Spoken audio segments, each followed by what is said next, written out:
Like and subscribe might be a simple click for you, but it will lead to a transformational change of our channel. Support us to achieve 5 million subscribers by year 2028.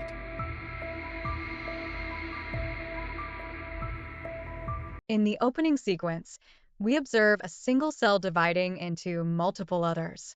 The scene then transitions to prehistoric times, where an early human is seen drinking from a lake, reflecting on how life began billions of years ago and questioning what we have accomplished with it since then. In the present day, Lucy is a young American woman standing outside a hotel in Taiwan with her boyfriend of 1 week, Richard. Richard asks Lucy to take a briefcase to the room of a Mr. Jiang. Despite being offered $500, Lucy hesitates, unwilling to deliver the package without knowing its contents. To force her hand, Richard cuffs her wrist to the briefcase, leaving her no option.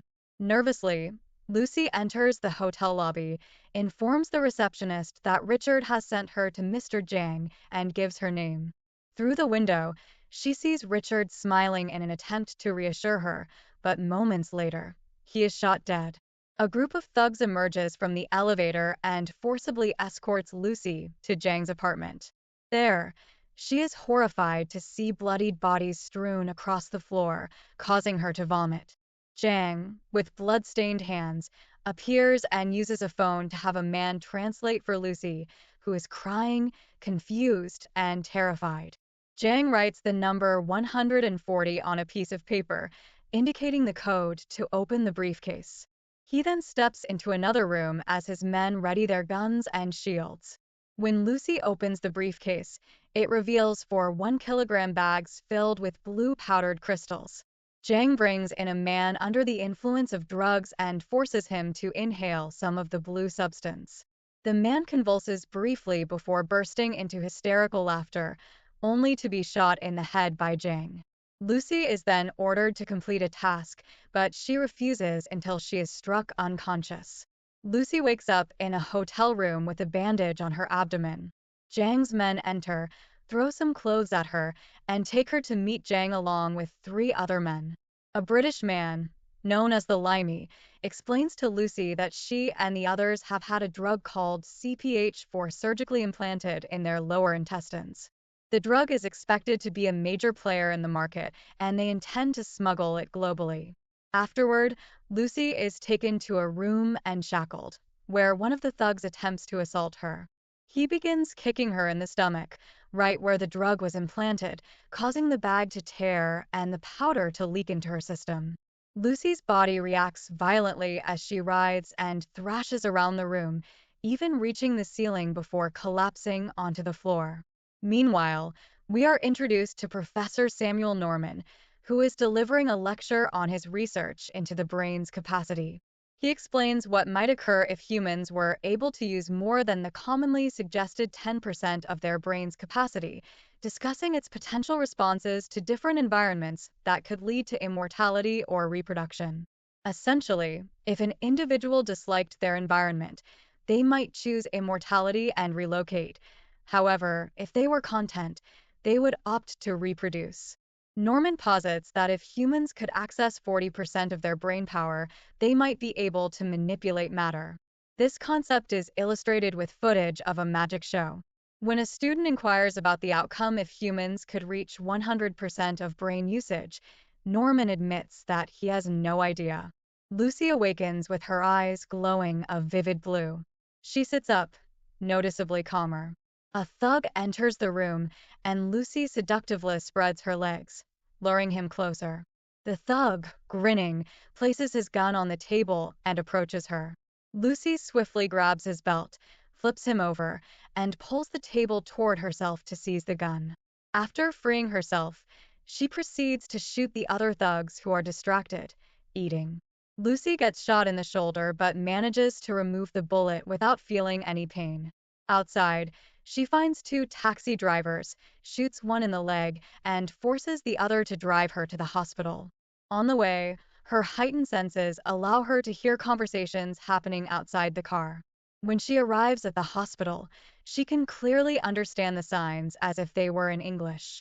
Lucy walks into an operating room where doctors are working on a patient, glances at his X-ray, and then shoots him, telling the doctors that they wouldn't have been able to save him because his brain tumor had already spread too far. She forces the doctors to remove the bag of drugs from her stomach. Afterward, Lucy calls her mother, telling her that she can feel everything: the air, the blood flowing in her veins, the warmth leaving her body. She even accesses deep memories, like being sick as a child. Lucy tells her mother that she loves her before hanging up. The doctor removes the bag from her stomach, and when Lucy mentions that it contains CPH4, the doctor is surprised she has survived, explaining that CPH4 is a substance produced by pregnant women around 6 weeks into their pregnancy to nourish the fetus. Lucy then returns to the hotel to confront Jang, who is in the middle of getting a tattoo. She kills his guards and sends the tattoo artist away before pinning Jang's hands down with knives. Using her newfound powers, she reads his mind and discovers the locations of the other 3 drug mules based on images of their plane tickets. As she leaves, Jang screams in pain. Lucy goes to the apartment of her friend Carolyn to use her laptop. She reads all of Professor Norman's research in seconds, then contacts him to share what she's experiencing now that she's reached 20% of her brain capacity. Norman is astonished when Lucy describes her ability to manipulate electronics, appearing on his TV, phone, and radio simultaneously. She plans to meet him in 12 hours. Before leaving, Lucy prints a prescription for Carolyn, warning her that her liver and kidneys are failing and advising her to make lifestyle changes to recover. News of Lucy shooting the patient spreads quickly, so she changes her hair color and style to blend in at the airport. She contacts a French police officer, Captain Pierre Del Rio, informing him about the other drug mules. On the plane, Lucy continues her research, typing rapidly on her laptop. When flight attendants ask her to turn it off, she requests a glass of champagne and tells one of them to wipe her nose without even looking, causing the woman's nose to bleed. After receiving the champagne, Lucy toasts to knowledge and takes a sip, only to find a tooth in her glass. She then spits out 3 more teeth, and her skin begins to disintegrate in front of the passengers and crew. Lucy rushes to the bathroom, where her fingers start to vanish, and her face begins to melt. She snorts the remaining CPH4, restoring herself to normal, but she collapses shortly after. Lucy wakes up in a hospital room surrounded by Del Rio, other officers, and doctors, who have just apprehended the other mules. She sits up abruptly, startling a nurse. Leaving the room, Lucy encounters armed men but puts them all to sleep with a mere wave of her fingers, sparing only Del Rio. Meanwhile, one of Jang's henchmen, Jai, arrives with more armed men to find the remaining mules. They cut the drugs out of the mules after killing them. As Jang's men prepare to flee with the drugs, Lucy, now at 60% brain capacity, manipulates the environment to stop them, creating an invisible barrier that prevents Jai from escaping with the briefcase. She takes the drugs and orders Del Rio to accompany her, kissing him as a reminder of her humanity. Lucy and Del Rio meet Professor Norman and his colleagues at a university, where she shares her discoveries as her brain power surpasses that of a normal human. Meanwhile, Jang and his men infiltrate the building, launching an assault. Lucy gives the remaining CPH4 to the professors, instructing them to synthesize it into a liquid that enters her bloodstream. As her brain capacity reaches 70%, her hands transform into a black, worm-like substance that connects to the computers, drawing energy from matter and granting her immense power.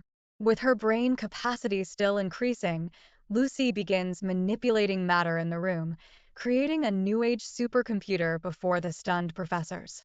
Outside, as police engage Jang's men, Jai fires a rocket launcher into the room, sending Lucy thousands of miles away to Times Square. There, she manipulates time with a wave of her hand, traveling backward from the early 20th century to colonial times, and even to prehistoric times, where she encounters the proto-human from the opening scene. They touch fingers, sending Lucy through the cosmos and across all space and time, giving her infinite power. Back in the present, Jang enters the room and slowly raises his gun to Lucy's head just as she reaches 100% brain capacity. Her body vanishes, leaving only her clothes behind. Jang fires at empty air. Del Rio enters and shoots Jang dead. The black matter in the room condenses into a flash drive, which lands in Norman's hand, completing his research. Del Rio, confused, asks where Lucy is, and a message appears on his phone. I am everywhere. Make sure to subscribe and hit the notification button so that you don't miss any of our video updates.